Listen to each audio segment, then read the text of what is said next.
Je suis ravi de vous retrouver pour une nouvelle série de tables rondes qui vont être consacrées aujourd'hui aux infrastructures et à l'hybridation. Alors, je suis en présence de Xavier Brunswick. Bonjour. Bonjour Xavier, directeur général d'Elite Technologies.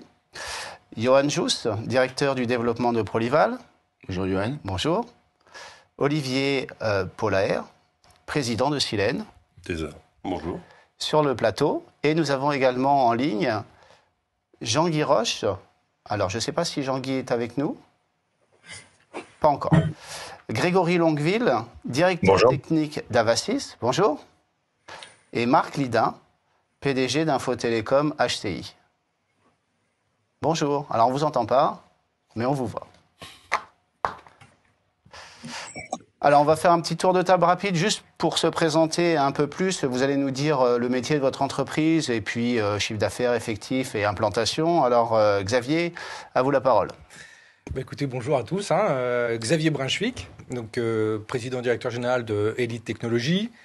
Elite Technologies, société fondée en 2007, spécialisée dans les réseaux, les télécoms, la cybersécurité. Donc, acteur des PME, des ETI et parfois des grandes entreprises françaises. Vous êtes en Ile-de-France ? On est en Ile-de-France. On n'est d'ailleurs pas très loin des locaux actuels. Et vous êtes combien ? On est une cinquantaine, implantés sur 3 sites. Vous êtes également en région ? On est présent sur Rhône-Alpes, évidemment, voilà. Et on dessert l'ensemble de nos régions françaises à travers nos 2 agences. Très bien. Voilà. Johan ? Donc, Johan Jousse, je suis en charge du développement commercial et puis du marketing chez Prolival.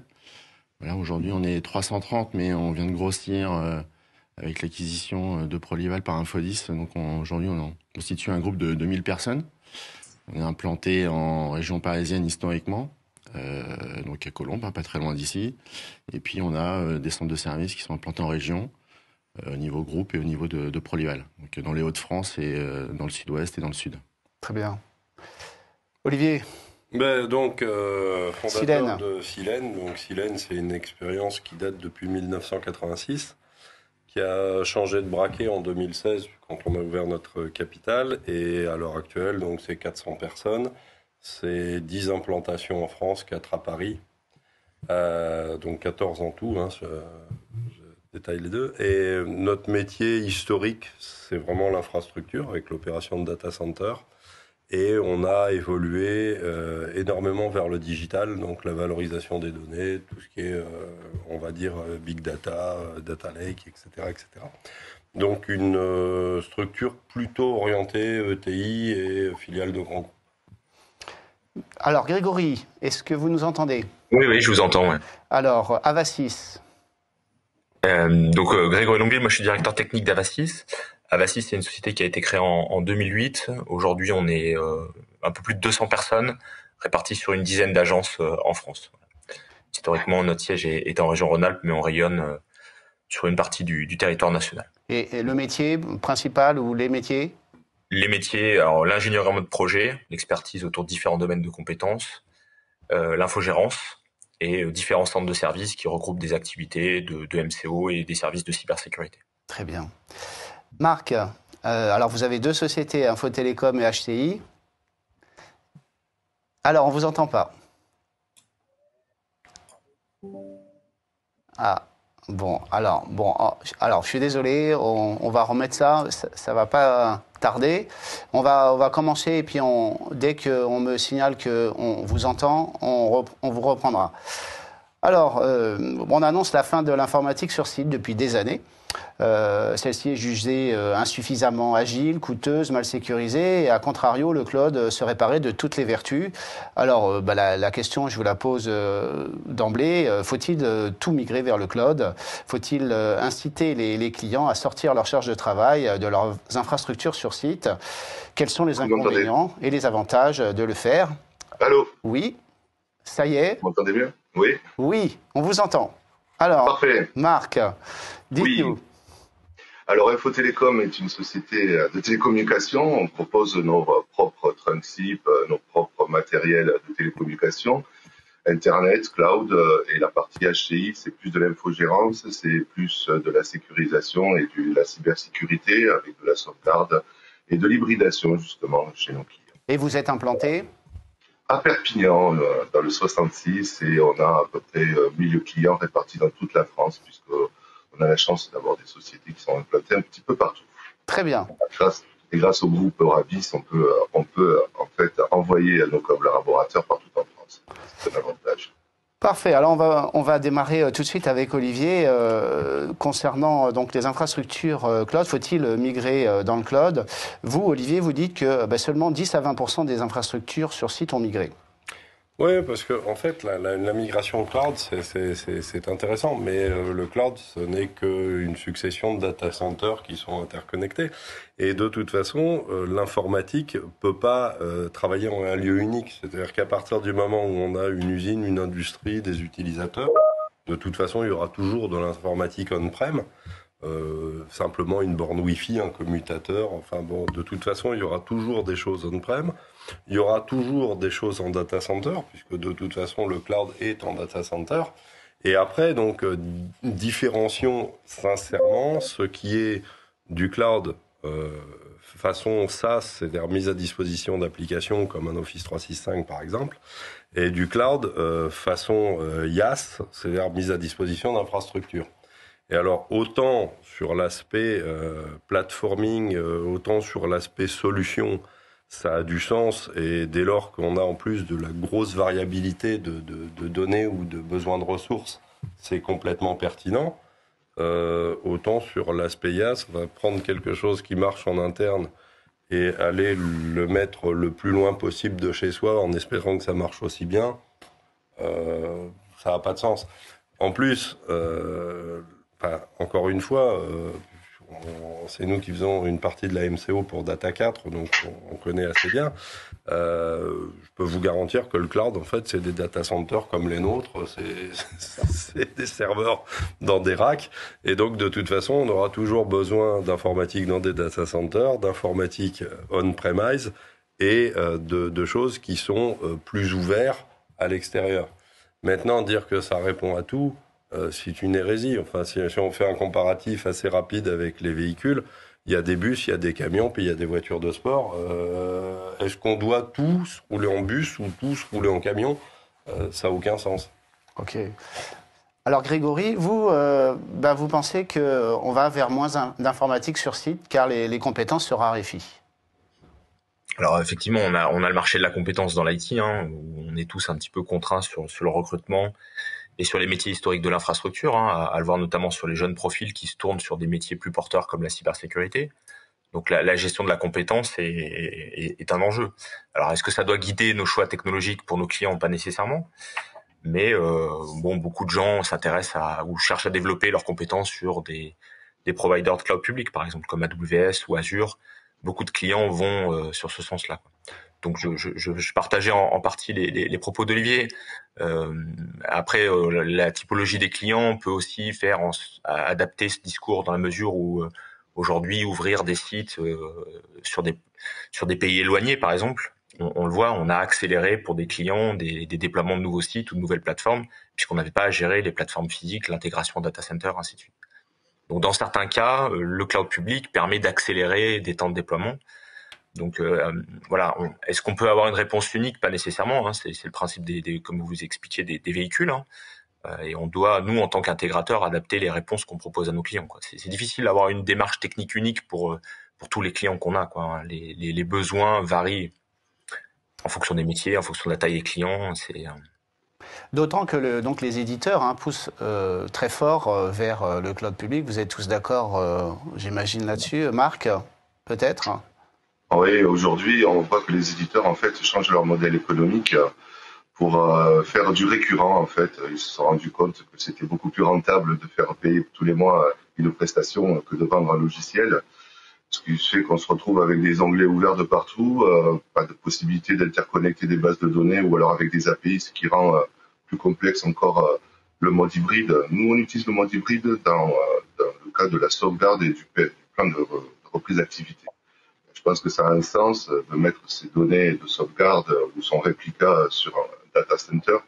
Autant tout mettre dessus, je trouve que c'est, comme le disait Olivier, une hérésie, car on est dépendant de la bande passante, on est dépendant du serveur des data centers, Et en fait, on se rend compte que c'est très gourmand, non seulement en énergie, mais en bande passante. Donc, je ne suis pas sûr que nos clients fassent des économies en allant sur Azure, bien au contraire.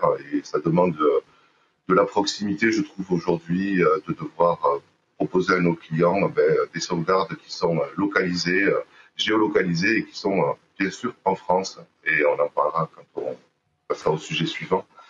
Mais je pense qu'effectivement, l'hybride n'est bien que si on a bien pensé au plan de reprise d'activité.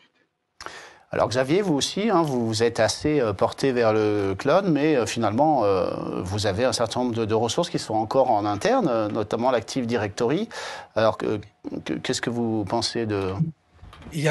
Tout dépend des services que l'on consomme. En fait, je pense que le cloud, c'est bien pour consommer du service qui a parfois de la valeur qui antérieurement était on-prem. Je pense beaucoup à la messagerie. Aujourd'hui, la messagerie, il y a pas de valeur à avoir ça on-premise, donc on va chercher de la consommation dans le cloud. Pour la téléphonie, la voix et tous les services de vidéoconférence, on est un petit peu dans le même schéma. Donc c'est des choses qui se sont consumérisées, donc qui sont tombées un petit peu dans un usage qui est devenu très standard, et donc on est capable d'aller chercher ces services-là dans le cloud. Et puis dans le cloud, on va aller chercher aussi d'autres services que l'on n'est pas forcément capable d'exploiter soi-même. Je pense beaucoup à l'IA dont on va parler tout à l'heure, où il y a besoin de beaucoup de data, et ces data, on les a pas forcément chez nous. Et donc ces data, elles doivent être consolidées quelque part, c'est généralement dans le cloud, pour amener des services qu'on n'est pas capable de s'offrir soi-même, parce qu'on n'a pas les ressources, les données qui nous permettent d'avoir ça. Par contre, il y a d'autres usages qui sont peut-être parfois plus associés à son métier, associés à son activité, qui n'ont pas vraiment d'intérêt à être déportés dans le cloud. Pas d'intérêt en termes financiers, pas d'intérêt en termes d'activité métier ou de business. Et donc ces services-là, il n'y a pas de raison de ne pas les conserver on-site. C'est ce qui fait la valeur d'ailleurs d'une entreprise, c'est d'avoir ses ressources, son infrastructure aussi, et gérer son métier et sa valeur. Voilà. Donc je pense que c'est aussi une notion de valeur de service que l'on va consommer. Très bien. Johan, Oui. Comment ça se répartit chez vous? Est-ce que donc l'hybride déjà, oui. C'est vrai qu'on a la chance d'avoir différentes BU de services, c'est-à-dire qu'on est historiquement infogéreur.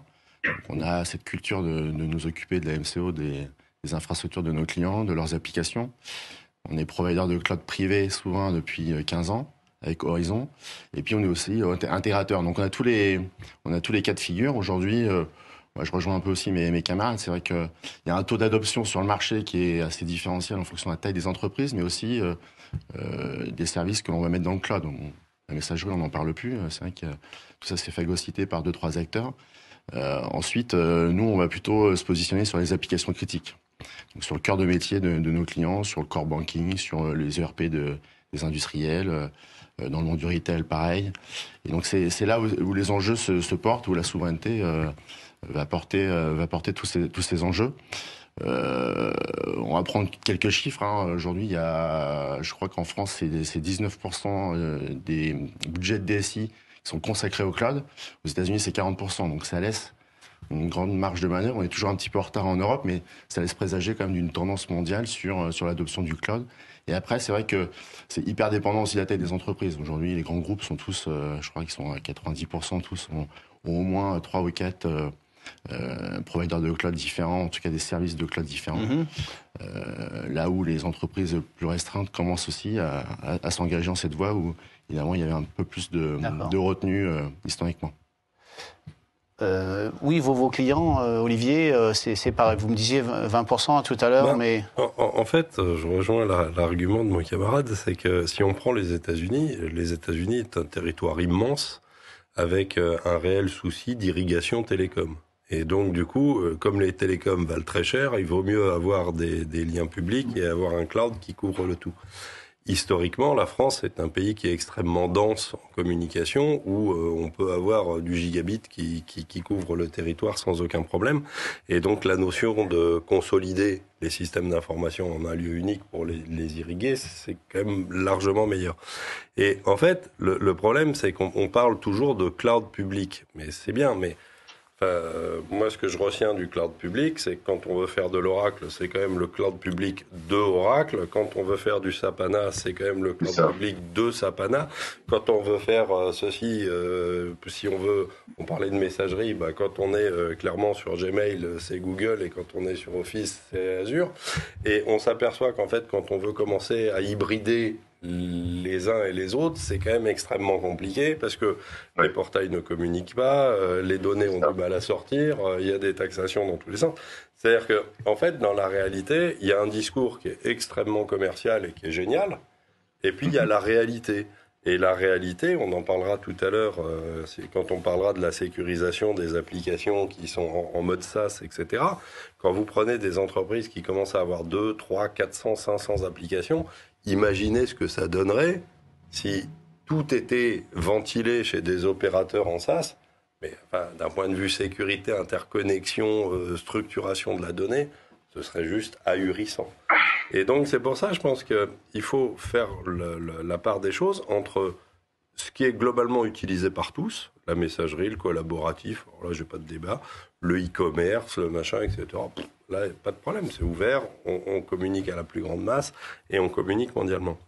Puis après, très clairement, l'application métier de Monsieur Michu qui fabrique des matelas, l'intérêt d'aller créer des EC2 ou quoi ou qu'est-ce pour juste faire du lift and shift et puis se dire finalement ça marche pas mieux, c'est un non-sens. Donc c'est pour ça que cloud, oui. Cloud privé, génial. Cloud public, extraordinaire, mais avec quelques réserves. On-prem, il y en aura toujours. Donc oui, on est dans l'hybridation. Et très clairement, quand on regarde les clients, vous prenez des clients, je ne veux pas citer des noms, mais des clients qui sont réputés pour dire que tout est dans le cloud, qu'ils ont fait une migration complète et tout, etc. En réalité, quand on fouille un peu plus loin, on s'aperçoit qu'ils en ont mis péniblement 30% dedans et c'est le bout du monde. Donc, façon de différencier le discours commercial, le discours marketing, la réalité du marché et surtout la réalité économique. Parce que la remarque de mon confrère sur la formation des personnes, oui, c'est vrai que former des collaborateurs pour qu'ils travaillent sur de l'infrastructure, c'est une volonté, c'est un coût, c'est machin. Mais quand on regarde combien coûte aussi la plus-value de ces infrastructures dans le cloud, il y a un gap quand même qui permet largement, dès lors qu'on a quelques volumes, de couvrir des sessions de formation complètes. Nous, on a une démarche avec, alors ça s'appelle plus Pôle emploi, ça s'appelle je sais pas comment, machin, etc. Mais donc on a des sessions de 12 personnes systématiquement. France Travail. France Travail. On a réussi à les remettre alors? Oui, c'est bon. Et donc, très clairement, dès qu'une session est finie, on en réengage une autre et tout, etc. Alors effectivement, on a pas mal de pertes. On a peut-être 60 ou 80% de pertes. Mais ceux qui restent sont formés vraiment aux technos qui nous intéressent. Alors, qu'est-ce qu'on met dans le cloud? Qu'est-ce qu'on n'y met pas? On peut peut-être, alors on a commencé à l'aborder, mais on peut peut-être refaire le tour. Dites-nous, Xavier. Moi, je pense il faut mettre dans le cloud tout ce qui n'a pas de valeur pour l'entreprise. Donc, tout ce qui peut se consommer, il faut le mettre dans le cloud. On parlait de la messagerie, on parlait de la collaboration, on parlait de la voix. Alors, il y a certains services qui peuvent être critiques, qui doivent être conservés pour des raisons réglementaires ou d'autres, en fonction des entreprises. Mais tout ce que l'on doit consommer massivement, eh bien, il faut le mettre dans le cloud. Tout ce qui va demander demain de la data, de l'intelligence et du volume de données, donc associé au big data et associé à du computing puissant, à du calcul puissant qu'on n'est pas capable de traiter en interne, ces services-là, il faut les chercher dans le cloud. On pense aux services de cybersécurité qui analysent des milliards de flux, des milliards de données. C'est pas moi, avec mon logiciel chez moi en interne, qui vais capter toutes les données de la planète pour aller savoir si telle ou telle information elle est trustée ou pas trustée. Donc ces services-là, où il y a besoin de volume de trafic et de data, il faut aller les chercher dans le cloud. Par contre, comme le disait très bien Olivier, moi j'ai mon application métier, j'ai mon ERP, j'ai mon outil de travail, j'ai, je sais pas moi, des systèmes qui permettent de produire et de faire mon activité. Certains de nos clients l'ont testé dans le cloud, ils n'ont pas vu de valeur par rapport à ça. Donc, comme l'a dit, si c'est juste pour prendre des serveurs ou les avoir chez soi, les déplacer dans un cloud où on va payer peut-être plus cher, où on va pas forcément retrouver un niveau de service qui est équivalent à ce qu'on pourrait avoir soi-même, eh bien, certaines de ces applications redescendent on-premise. Et donc, on se rend compte qu'il n'y a pas de valeur à les mettre dans le cloud. Donc, en fonction de son métier, en fonction des besoins business et en fonction de la donnée qui transite à l'intérieur des applications, eh bien, on peut très légitimement se poser la question de savoir est-ce qu'on met tout ça en apesanteur dans le cloud, entre guillemets, ou alors est-ce qu'on garde un petit peu les choses chez nous parce qu'on les maîtrise et parce qu'on saura les faire évoluer en fonction de notre métier qui change régulièrement, de l'agilité qu'on peut avoir avec ses équipes internes, et puis aussi en faisant confiance à ses collaborateurs, parce que quand on garde les choses chez soi, eh bien, c'est aussi pour ses collaborateurs, en faisant confiance et en drivant une équipe autour d'un projet commun. Donc c'est aussi important d'avoir cette dynamique et cette énergie en interne. Grégory, qu'est-ce que vous en pensez, vous? Qu'est-ce que vous mettez dans le cloud et qu'est-ce que vous n'y mettez pas? Alors, nous, on a aussi, autour de la table, on a un positionnement d'intégrateur. Donc, le marché de l'IT est soumis à de la vente indirecte. Et il y a 10 ans, la messagerie dans le cloud, on en avait très peu. Et en tant qu'intégrateur, on se rend compte que finalement, certains services sont très généraux. Mettre certains services dans le cloud, ça génère beaucoup de prestations finalement pour nous, puisqu'il y a beaucoup de fonctionnalités qui sont arrivées. Et si on prend l'exemple de Microsoft, avec la suite 365, beaucoup de nouvelles fonctionnalités, notamment Teams, et toutes les fonctionnalités de sécurité, et tous les services qui sont arrivés autour ont été beaucoup plus faciles à déployer et chez nos clients. Il y a une capacité d'innovation de certaines solutions. Microsoft, si on regarde leur capacité d'innovation autour de la suite 365, elle est quand même pas anecdotique. Et pour nous et nos clients, ça crée beaucoup de valeur. Donc, ça reste important pour nous quand même. Et c'est aussi une source de revenus pour les partenaires et les intégrateurs qu'il faut aussi prendre en compte. Donc, c'est sûr qu'aujourd'hui, mettre des VM en EC2 ou avoir un client qui va mettre ça à la on-premise, effectivement, on peut avoir un avis divergent sur le positionnement.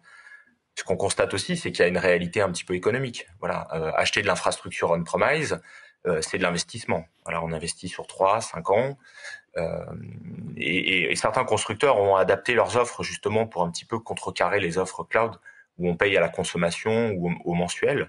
Certains constructeurs ont sorti des offres de financement qui permettent de mensualiser le coût des infrastructures pour finalement avoir une réponse économique qui est un petit peu semblable à celle qu'on a sur la consommation cloud, où on paye un peu à la conso. Voilà, parce que finalement, il faut aussi, on peut pas tout mettre dans le cloud, c'est pas possible, quoi. On doit aussi en garder à la maison parce que ça fait il y a un intérêt technique et ça fait aussi le jeu tout. Donc finalement, moi, ma perception, c'est que finalement, les usages, ils s'éclatent en plein d'usages différents. On a effectivement des consommations d'applications qui ont été conçues et pensées en mode cloud. Quelqu'un parlait des aspects sécurité. Voilà, l'EDR typiquement est un produit qui se consomme quasiment exclusivement en mode SaaS parce que ça a un réel intérêt technique. La messagerie, Office 365, Teams, ainsi de suite. Et puis on a d'autres workloads effectivement qu'on a besoin de garder on-premise pour différentes raisons, techniques, réglementaires, de sécurité. On en reparlera tout à l'heure après. Je suis pas trop d'accord. Alors, allez-y, c'est Marc. Oui, c'est moi. Je suis pas trop d'accord avec vous parce qu'il y a un aspect qu'on oublie, c'est la sécurité. Moi, mettre du 365, ça m'intéresse pas. Pour la simple et bonne raison que 365 ne sauvegarde pas mes données. Je suis dépendant de leur serveur. Je préfère héberger les messageries de mes clients chez nous. On est hébergeur, mettre les applicatifs chez nous. Pourquoi? Parce que ça va permettre de créer un VPN. On va mettre un firewall chez nos clients qui va venir se connecter chez nous en mode VPN. Donc, on va sécuriser cette connexion. On va sécuriser ces échanges de données. On va pouvoir remonter des VM quand on veut, comme on veut, n'importe où en cas de panne critique.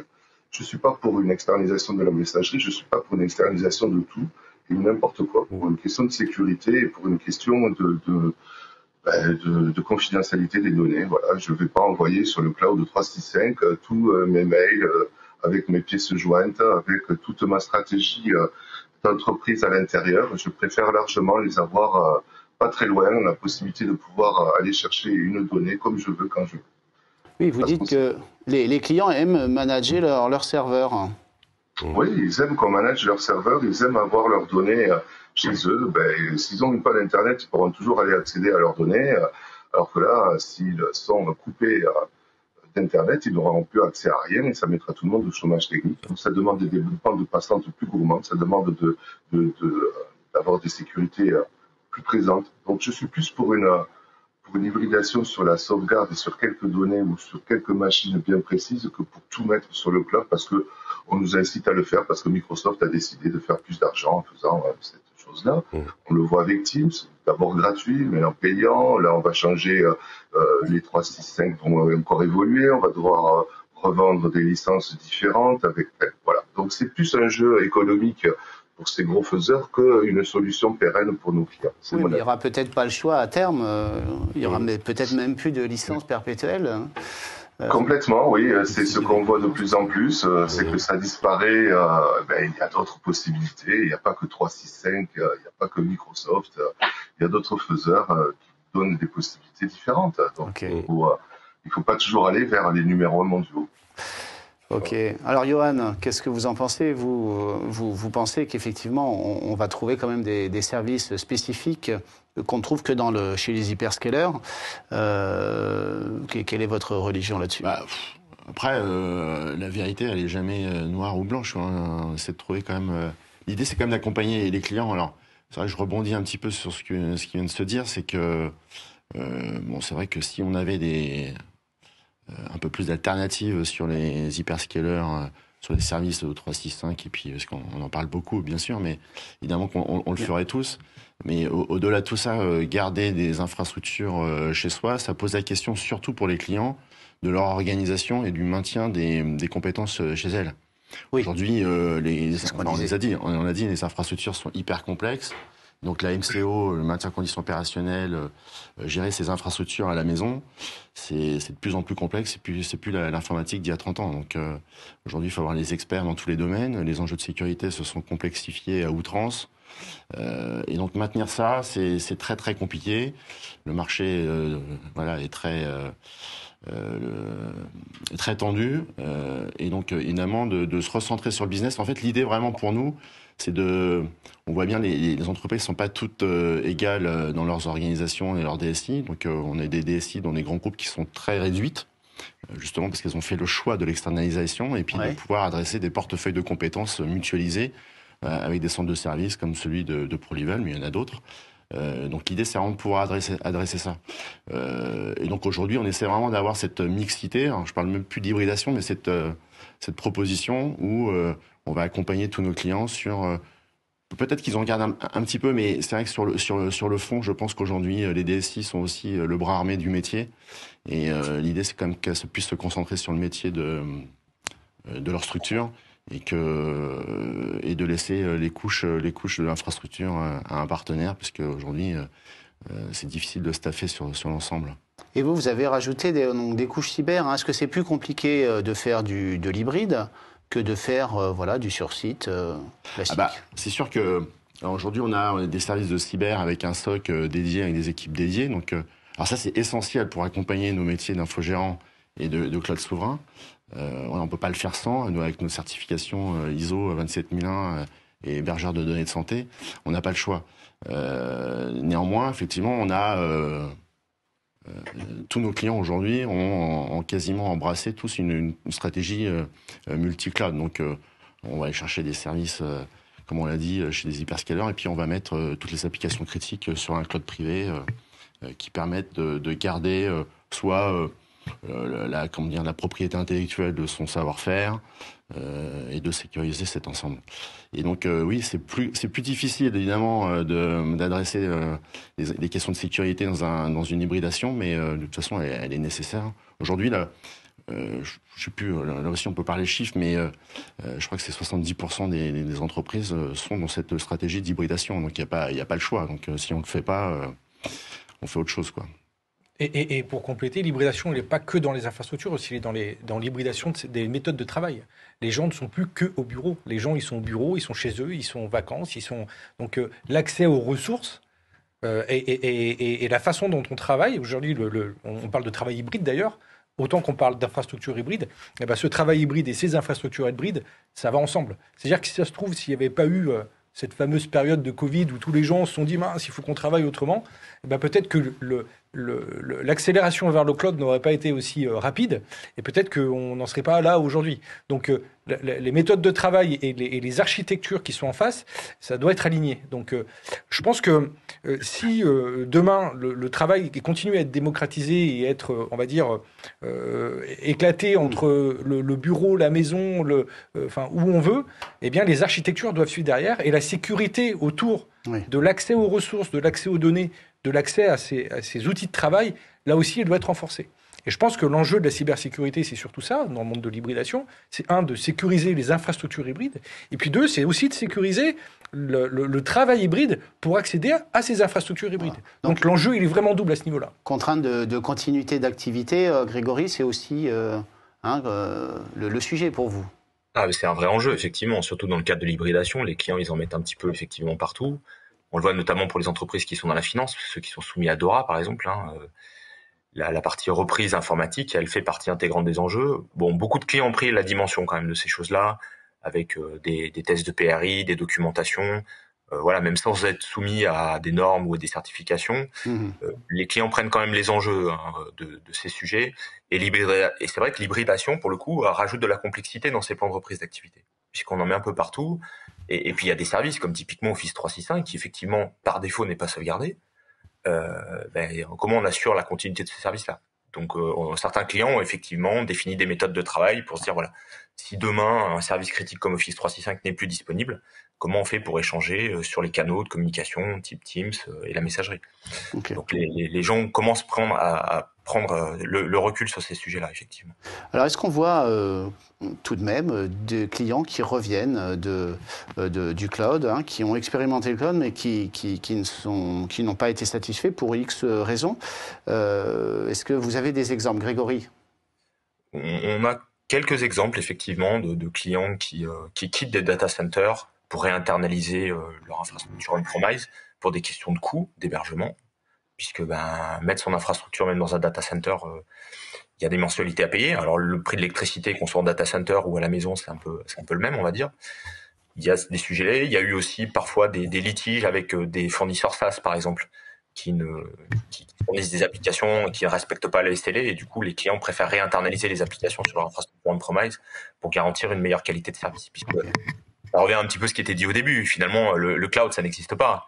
Ça reste des data centers avec des serveurs et des baies de stockage, des switches opérés par des êtres humains. Donc il faut que la qualité du service soit là pour que le SaaS ait un vrai intérêt pour le client, parce que sinon il revient à la maison. Xavier ? Oui, c'est un peu ça. C'est est-ce que je vais chercher des applications ou un service dans le cloud? Et là, ça a du sens. Ou alors, est-ce que j'ai besoin d'une infrastructure pour faire tourner un service que moi je produis? Mais est-ce que vous voyez des clients? Oui, très clairement. Certains clients se rendent compte que ils ont fait un choix parce que c'était une tendance. Ils se sont dit allez, c'est bon, on va tout externaliser. Et puis ils se rendent compte que sur certaines applications, métiers qu'eux maîtrisent et pilotent, il vaut peut-être mieux l'internaliser parce qu'il n'y a pas d'intérêt, ni économique, ni en termes de service, ni en termes de valeur, à l'avoir externalisé chez un acteur public du cloud. Alors, l'internalisation, elle peut se faire soit on-prem, soit à travers les clouds privés, puisqu'on est aussi des acteurs de cloud privé. Donc, on parle de cloud privé, c'est en tout cas déléguer la partie management de son infrastructure à un spécialiste dans un data center que l'on maîtrise. C'est plutôt ça. Et où on va avoir un modèle économique de paiement entre guillemets à l'usage. Mais c'est aussi une manière de réinternaliser un petit peu l'IT qu'on pourrait avoir à un moment donné, imaginé complètement dans le cloud public et complètement libre de faire un petit peu ce qu'il veut et juste de consommer. Ça ne fonctionne pas comme ça. Il y a certaines choses qu'on se rend compte qu'il faut revenir en arrière. Et puis d'abord, c'est le cycle de l'IT. L'informatique, il a toujours eu un cycle un petit peu comme ça. Et donc, l'histoire peut-être prouvera ou pas que ça va revenir, ça va repartir, ça va revenir. Ça, c'est comme la lessive. Olivier, vous vouliez moi, pour rebondir sur ce que disait Xavier, je prendrais le célèbre proverbe roumain, je partage, je cloud, je partage pas, je cloud pas. C'est-à-dire que très clairement, effectivement, quand c'est du public, on y va, quand c'est du privé, vaut mieux le garder ensemble. Et sur le fait de retour, moi, le plus gros phénomène qu'on remarque chez Silène, c'est pas vraiment du retour. Si on prend des clients historiques, les projets Move to Cloud, au début, c'était simple, on prenait tout. Je pense voilà. Et puis, au fur et à mesure du temps, ce qu'on voit, c'est que les objectifs de 90 ou 95% sont transformés en des objectifs de 80%, puis en 60%. Puis globalement, à l'heure actuelle, les gros projets qu'on a de move to cloud, franchement, ça patine, quoi. C'est-à-dire que très clairement, on sent bien qu'il y a une énergie, mais entre l'évolution des prix du cloud, la notion d'être pris un petit peu en otage, et puis après des problématiques qui sont pas du tout réglées par le cloud. C'est-à-dire que si vous prenez par exemple un process industriel avec, je sais pas, une usine qui est complètement automatisée, vous pouvez pas détacher ça dans le cloud, parce que si vous détachez dans le cloud et qu'il y a une interruption de service, quelle qu'elle soit, lien télécom, sécurité, machin, etc., c'est l'usine qui s'arrête. C'est le métier, c'est la production. La production, c'est le cœur de donc, métier. du coup, on va trouver des clusters dans l'usine qui vont être totalement fault-tolérantes et qui vont permettre, quoi qu'il arrive, à l'usine de fonctionner. C'est pour ça, je pense que, en fait, il y a eu une grande vague. Hein, c'est le principe d'adoption des technologies. Hein. Au début, tout le monde s'enflamme. Après, tout le monde fait un peu la gueule. Là, je pense qu'on est en train de devenir une période de raison, où globalement on se dit bon ça a du sens, ça n'en a aucun et basta, quoi. Un mot, pas tout à fait en phase, mais tout à fait. mais après c'est peut-être aussi lié à un écosystème de clients, d'industrie qui ont peut-être des attentes un peu différentes. Mais alors aujourd'hui nous on a des projets de move to cloud, mais d'un cloud à un autre, ça c'est clair. Donc ça peut être du cloud public vers chez nous ou d'un cloud public vers un autre. Encore une fois, on n'est pas on travaille avec différentes plateformes, mais on a notre cloud chez nous, mais on travaille aussi sur les clouds publics. Mais c'est vrai qu'aujourd'hui, on n'a pas fait de move to cloud, quoi. Ça c'est clair. Voilà, vous l'avez pas fait. Reçu un cahier des charges de ce type-là. Non, mais voilà. Mais l'idée, c'est plutôt Alors après, peut-être que la raison aussi, elle est aussi dans le catalogue de services qu'on peut offrir. Hein. C'est vrai les exigences sont quand même hyper fortes, elles sont grandissantes, et donc il faut aussi pouvoir s'adapter et proposer des choses. Alors, on a quelques industriels, c'est vrai après ce sont des choix de DSI, hein, d'aller externaliser le système d'information qui régit l'outil de production. On a des clients qui ont posé, alors ils iront pas sur les clouds publics, hein, justement, mais par contre ils vont aller poser ça, avec le réseau qui va bien, avec chez vous. Avec mais ça reste finalement bien. Enfin voilà, il y a des cas d'usage qui sont très établis, mais évidemment il faut renforcer l'architecture réseau, faut sécuriser cet ensemble, et puis il faut avoir les équipes derrière. Enfin, ça tourne pas tout seul, donc il faut. Et donc ça, il y a des clients qui font le choix d'externaliser ça, puisque ils essaient aussi encore une fois, de se focaliser sur leur métier et de faire de la supervision, du maintien en conditions opérationnelles 24/7. C'est très compliqué pour les organisations de le faire quand même. Donc il faut aussi pouvoir adresser cette problématique de service 24/7. Ouais. Ok. Alors, on va essayer d'accélérer un petit peu. Alors, je vais remercier Xavier déjà, Merci. qui va nous quitter. Et puis